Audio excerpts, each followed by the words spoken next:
नमस्कार शेतकरी मित्रांनो, खानदानी शेतकरी यूट्यूब चॅनलमध्ये आपले सर्वांचे स्वागत आहे. आज आपण बघणार आहोत 30 ऑगस्ट वार शनिवार रोजीचे कांदा बाजार भाव. मित्रांनो, जर कोणी चॅनलवर नवीन असेल तर चॅनलला सबस्क्राईब करून घ्या.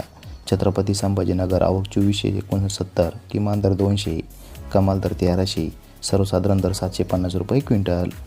सांगली आवक 2511, किमान दर 500, कमाल दर 1700, सर्वसाधारण दर 1100 रुपये क्विंटल. येवला आवक 5000, किमान दर 200, कमाल दर 1389, किमान सर्वसाधारण दर 1051 रुपये क्विंटल. येवला अंदरसूर आवक 3000, किमान दर 300, कमाल दर 1464, सर्वसाधारण दर 1200 रुपये क्विंटल. मनमाड आवक 90, किमान दर 300, कमाल दर 1480, सर्वसाधारण दर 1320 रुपये क्विंटल. पिंपळगाव बसवंत आवक 18090, किमान दर 400, कमाल दर 900, सर्वसाधारण दर 1300 रुपये क्विंटल. धन्यवाद.